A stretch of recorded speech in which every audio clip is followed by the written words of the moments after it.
Imaginemos la siguiente escena, por un momento. Un hombre inmensamente rico, un líder tribal con un poder fáctico enorme. Sí, alguien intocable en esa época. Exacto. Pues este hombre se levanta de madrugada en su campamento y, cediendo a las presiones implacables de su mujer, toma a su hijo adolescente. Y lo que hace a continuación es, bueno, tremendo. Es que le entrega una simple cantimplora de cuero con agua, un trozo de pan y lo empuja hacia uno de los desiertos más letales del planeta. Básicamente a morir de sed bajo el sol, claro. Tal cual. Cualquiera que escuche esta premisa, pensaría que estamos hablando del villano principal de una novela de terror psicológico. Ya, totalmente. Pero no, estamos hablando de Abraham, el gran patriarca histórico. Es una imagen brutal, sin lugar a dudas. Y, choca frontalmente con esa idea tan edulcorada que solemos tener cuando leemos relatos de la antigüedad. A menudo se espera que el cumplimiento de una promesa largamente esperada traiga consigo, pues, una especie de final feliz de cuento, donde la música sube y todos viven en paz. Pero la historia antigua no funciona así. Y precisamente por eso estamos aquí. Bienvenidos a The Deep Dive. En esta exploración detallada, nuestra misión es sumergirnos en una serie de textos antiguos, específicamente del libro del Génesis, para extraer los momentos más crudos y reveladores. Momentos fascinantes, de verdad. Vamos a analizar un punto de inflexión crucial, el instante exacto en que una promesa de décadas se cumple. Y veremos cómo el nacimiento de un solo niño reordena todo el poder, empuja a una madre y a su hijo al exilio y obliga a la creación de los primeros tratados de derechos de agua. Que no es poco. Para nada. Y quiero dejar claro a quienes nos escuchan que no vamos a leer esto como un manual de moralidad, sino como un documento histórico lleno de una geopolítica fascinante y de drama humano real. Y el contexto de este drama es fundamental, porque el cumplimiento de la promesa del que hablamos parte de una base que es, biológicamente insostenible para cualquier mente racional de la época. Vamos a desglosar esto un poco, porque aquí hay algo que siempre me deja perpleja. El texto nos dice que Abraham tenía exactamente 100 años cuando nace su hijo. 100. Madre mía, 100 años. Y Sara, su mujer, estaba en sus 90. Para ponerlo en perspectiva con términos modernos, es como una inversión a larguísimo plazo. Una inversión de alto riesgo, diría yo. Exacto. Alguien mantiene sus acciones durante décadas. El mercado entero y todos los analistas le dicen que la empresa está muerta, que es ridículo seguir esperando. Y de pronto, contra toda lógica temporal y médica, la inversión rinde un fruto inmenso. Rompe todas las reglas. Nace el niño y le ponen por nombre Isaac. Pero claro, tener un bebé a los 90 años, pues tela. Es un evento que, como dices, rompe las leyes de la naturaleza, y el texto no intenta disimular lo inverosímil de la situación. ¿Ah, no? No, qué va. De hecho, lo subraya a través del nombre. Lo fascinante aquí es que la raíz hebrea del nombre Isaac, tzahak, significa literalmente reír o regocijarse. Qué curioso. Sí, el nombre es como una cicatriz lingüística del asombro y del absoluto absurdo que genera el evento. Fíjate que hay una cita directa de Sara que ilustra esto perfectamente. Ella dice, Dios me ha hecho reír, y cualquiera que lo oyere se reirá conmigo. Ya. Y yo la verdad siempre me pregunto al leer esa frase, ¿qué tipo de risa es esta? Porque a los 90 años saber que vas a tener que amamantar y perseguir a un niño pequeño por todo el campamento, pues yo intuyo que no es solo una risa de alegría pura, no. Desde luego que no. No hay ahí una nota de incredulidad absoluta casi, casi una risa nerviosa ante la ironía del destino. Indudablemente hay una mezcla profunda de ambas emociones. La risa humana a menudo surge justo en esa intercepción, donde lo maravilloso colisiona con lo totalmente absurdo. Totalmente. Pero, el relato no se detiene a filosofar sobre los sentimientos internos de Sara, sino que avanza rápidamente hacia los protocolos estrictos de la antigüedad. Entra en modo burocrático, digamos. Exacto. Vemos la marca física del convenio con la circuncisión al 8º día, y luego el texto da un salto temporal hasta un evento que lo cambia todo, el gran banquete celebrado el día en que Isaac es destetado. Vale, aquí hay algo que no entiendo del todo. Hoy en día un destete no es motivo para paralizar un país. Como mucho, la familia respira aliviada, recogen los biberones y ya está. Ya, claro. Pero el texto describe un banquete enorme, casi un evento de Estado.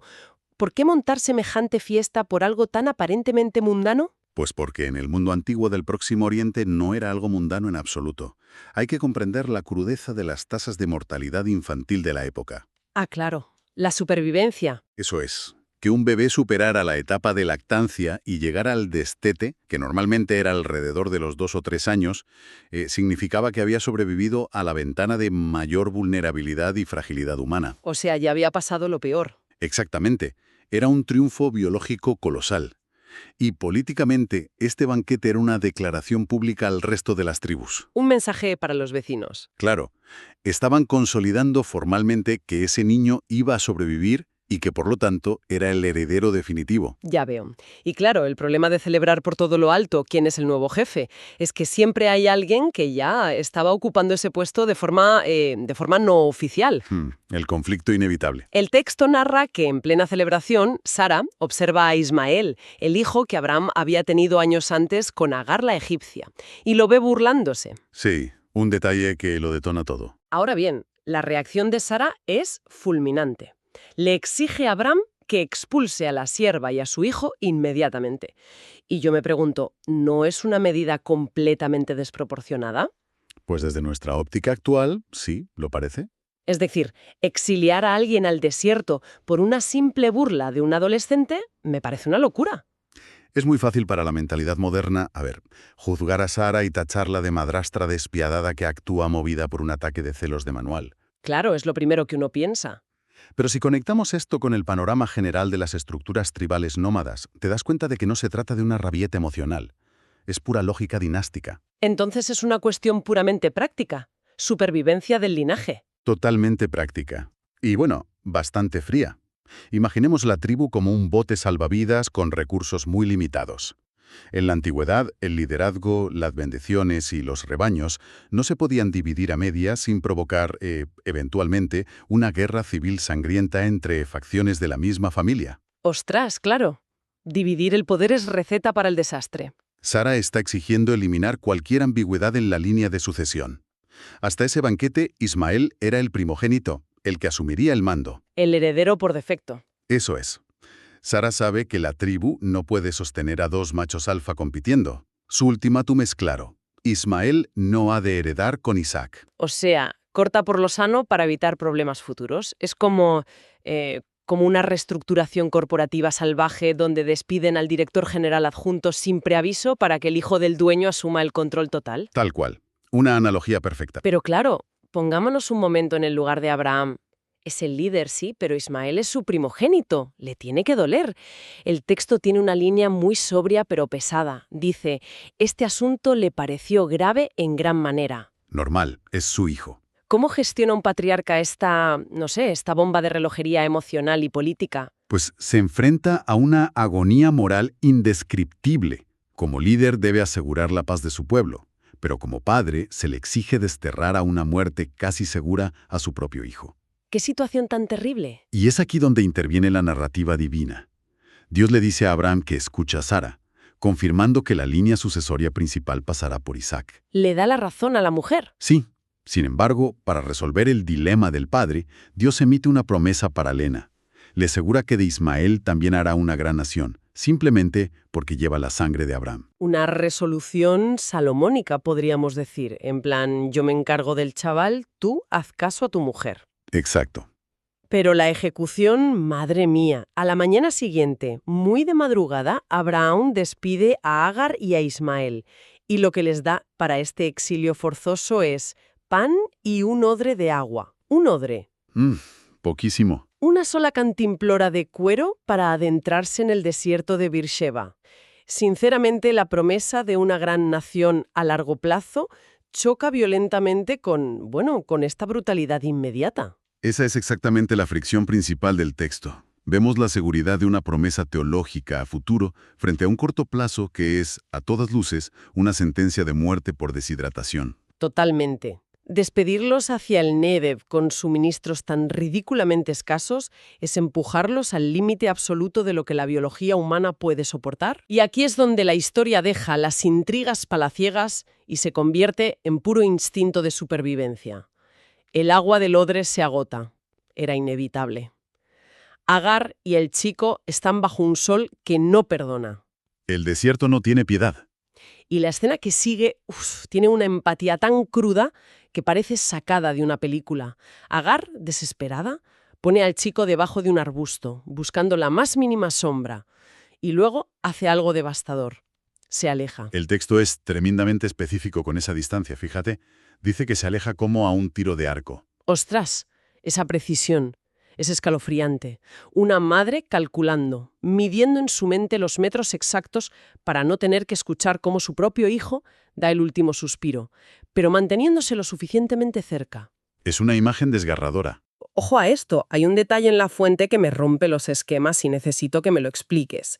Agar está gritando de dolor. El texto lo dice claramente. Sí, llorando a gritos. Sin embargo, la línea siguiente afirma: «Y oyó Dios la voz del muchacho». ¿Por qué el relato subraya que se escucha la voz de él, que seguramente está demasiado débil para hablar siquiera, cuando la que está haciendo un ruido ensordecedor es la madre? Pues mira, es un matiz literario y teológico de una profundidad inmensa. Lo primero que hay que recordar es el significado del nombre de Ismael. A ver, ¿qué significa? Su nombre significa Dios oye. Así que hay una fidelidad absoluta a la identidad del personaje. Pero, yendo más allá, este pasaje humaniza profundamente a los marginados de la historia antigua. ¿En qué sentido lo dices? Pues Agar e Ismael han sido expulsados de la narrativa principal de poder. Ya no son relevantes para la sucesión de la tribu de Abraham. Ya no importan para la política oficial. ¿Son daños colaterales? Eso es. Sin embargo, el texto demuestra que no están fuera de la narrativa de la compasión. El hecho de que Dios escucha al que está más frágil, al adolescente deshidratado y mudo bajo el arbusto, valida el sufrimiento individual. O sea, ¿les da voz a los que ya no cuentan? Exacto. Nos dice que el dolor de los exiliados también resuena, aunque la historia con mayúsculas los haya descartado por completo. Qué bonito eso. Y bueno, la salvación llega in extremis. El ángel llama a Agar desde el cielo, le asegura que no tema, y de repente sus ojos ven un pozo de agua milagroso en pleno desierto. Llenan el odre, el chico bebe y logran sobrevivir. Un giro providencial. Pero lo que me resulta fascinante es el destino que le espera a Ismael, porque, a ver, no vuelve a casa pidiendo perdón. En absoluto. No vuelve atrás. El texto nos informa que Dios estaba con el muchacho, que creció, que habitó en el hostil desierto de Parán y que se convirtió precisamente en un tirador de arco. Es que es una maravilla de ironía literaria. El instrumento que marcaba la distancia exacta de su muerte inminente, el tiro de arco de su madre, se convierte en la herramienta principal de su supervivencia. Su autonomía y su identidad, claro. Crece endurecido por el desierto, completamente desconectado de las tiendas de lujo de su padre, y su madre le consigue una esposa de Egipto. Básicamente corta amarras y se consolida como una entidad independiente. Es la forja de un nuevo linaje en la adversidad más extrema. Separado, pero desarrollándose en paralelo al linaje que quedó atrás en la comodidad del campamento. Ahora bien, la ironía no termina aquí. Mientras Agar e Ismael encuentran su pozo milagroso de agua para no morir de sed, resulta que Abraham, que se quedó con todo el poder y la estabilidad, se enfrenta a sus propios conflictos. Y no son pequeños, precisamente. Y curiosamente, el problema de Abraham también gira en torno al agua. Claro. Esto nos sirve de recordatorio de cómo funcionaba el mundo antiguo. En esa geografía específica, el agua no es solo un requerimiento fisiológico para no morir. Es la divisa absoluta del poder. El oro líquido. Exactamente. Es la base de la economía ganadera y de la diplomacia militar. Sin pozos no hay rebaños, y sin rebaños no hay influencia, ni ejércitos, ni nada. Pasamos entonces de la supervivencia micro a la geopolítica macro. El texto nos introduce repentinamente en una cumbre de líderes. Aparece Abimelech, que es un rey filisteo de la región, acompañado nada menos que por Ficol. Filisteo, el jefe de su ejército. Eso es, se presentan ante el campamento de Abraham. Y la frase con la que abren las negociaciones es muy reveladora. Le dicen: «Dios está contigo en todo cuanto haces». Una entrada fuerte. A ver, si comparamos esto con la política moderna, esto es una cumbre bilateral de alto nivel. Cuando un rey filisteo, que tiene tierras y soldados a su mando, le dice a un pastor nómada que Dios está con él, o sea, ¿deberíamos interpretar esto como un profundo respeto religioso o es más bien el nerviosismo de un líder local que está viendo a un inmigrante volverse demasiado rico y poderoso? Yo me inclino totalmente por lo segundo. Esto plantea una pregunta importantísima sobre cómo se medía el éxito en la antigüedad. A ver, Abimelec no necesita ser un teólogo devoto ni creer en el Dios de Abraham. En el mundo antiguo, el éxito material, militar y agrícola era la prueba empírica e irrefutable del favor divino. o sea, si te va bien, los dioses están de tu lado. Tal cual. El rey filisteo observa los campamentos de Abraham, que no paran de crecer, ve su capacidad de movilizar pastores y siervos y ve poder real. Y el poder ajeno siempre asusta. Claro, le ven como una amenaza latente. Abimelec no viene a rezar con él, viene a demandar un juramento de no agresión y un trato justo para asegurar las fronteras de su propio reino antes de que Abraham decida expandirse. Viene pidiendo la paz preventivamente, por si acaso. Y Abraham, por supuesto, acepta el juramento. Pero es aquí donde demuestra ser un estratega brillante. No pierde la oportunidad. Para nada, es muy astuto. En medio de esta cumbre de paz, Abraham frena la situación y se queja amargamente frente al rey y a su general de que los siervos de Abimelec le han robado un pozo de agua por la fuerza. Abimelec, naturalmente, utiliza la negación plausible, alegando ignorancia total del asunto. Es un despliegue fascinante de destreza diplomática por parte de Abraham. Él sabe perfectamente que Abimelec es quien necesita este tratado de paz para su propia tranquilidad política. Lo tiene acorralado. Eso es. Así que utiliza ese momento de debilidad o necesidad de su oponente para forzar un reconocimiento legal y público de sus derechos de propiedad esenciales. Como decíamos, el agua en el desierto lo es todo. Es la versión antigua de una absorción corporativa hostil, pero disfrazada de tratado de paz. Y la forma de sellar este contrato no implica firmas ni abogados de traje. Hay un ritual, minucioso. Un ritual muy simbólico. Abraham entrega ovejas y vacas a Abimelec para formalizar el pacto de paz general. Pero luego hace algo muy extraño. Aparta 7 corderas específicas y las deja a un lado. Sí, separadas del resto. Abimelec, confundido por el gesto, pregunta qué significan esas 7 corderas solas. Y Abraham responde que debe aceptarlas de su mano como testimonio formal de que fue él, Abraham, quien cavó ese pozo en disputa. Es un contrato vinculante escenificado ante testigos. Al aceptar físicamente esas corderas específicas, el rey filisteo está reconociendo públicamente el título de propiedad de Abraham sobre ese pozo. Está cediendo el derecho. ¡Ostras! ¡Qué manera tan visual de firmar un acuerdo! Y este acto tiene tanto peso que le da nombre a toda la región. El texto indica que el lugar pasó a llamarse Beerseba. Que, según las notas que tenemos, significa tanto el pozo del juramento como el pozo de las 7, haciendo un juego de palabras perfecto con las 7 corderas y el juramento que acababan de realizar. Un juego de palabras muy propio del hebreo. Es el equivalente antiguo a ponerle un sello lacrado a una escritura de propiedad en el registro civil. Exactamente. Y la historia de esta cumbre concluye con un acto que a simple vista podría parecer menor, pero que está cargado de intención geopolítica y espiritual. ¿Qué hace? Después de que el rey y su ejército se marchan, Abraham no se limita a usar el pozo y ya está. Planta un árbol allí mismo en Beerseba, específicamente un tamarisco, e invoca el nombre de Dios. Pero a ver, ¿por qué un tamarisco? Podría haber plantado cualquier arbusto rápido o simplemente amontonar unas piedras, como recuerdo. Porque el tamarisco es un árbol de madera durísima que crece de forma extremadamente lenta y que requiere unas condiciones de suelo muy particulares. Ah, no es algo de un día para otro. Para nada. Sobrevive en tierras áridas, pero tarda décadas en proporcionar una sombra decente. Plantar un árbol así no es algo que haga un nómada que tiene pensado recoger su tienda e irse al mes siguiente. Claro, es una inversión a futuro. Es una declaración masiva de intenciones.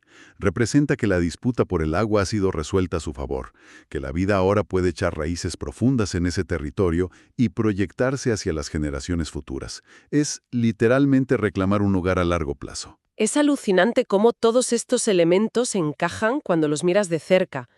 Si hacemos un poco de retrospectiva sobre todo lo que hemos analizado hoy, es increíble cómo las fuentes nos arrastran desde lo más íntimo y pequeño hasta lo macro. Un viaje completo. Empezamos en la esfera privada de una tienda de campaña, la risa nerviosa por un nacimiento biológicamente imposible, seguida casi inmediatamente por la tensión de poder, los celos y la implacable decisión de expulsar a un adolescente al desierto para proteger una herencia. Hemos pasado de las puras intrigas familiares por la sucesión a contemplar el límite más oscuro de la experiencia humana. Una madre midiendo la distancia en el desierto para no ver morir de sed a su hijo bajo un arbusto. para luego, casi sin darnos cuenta, ascender a la alta esfera de la diplomacia, las cumbres bilaterales, la geopolítica de los recursos escasos y los contratos vinculantes por el agua. Todo en el mismo relato. Todo esto demuestra a quienes nos escuchan que no estamos ante crónicas áridas y aburridas del pasado.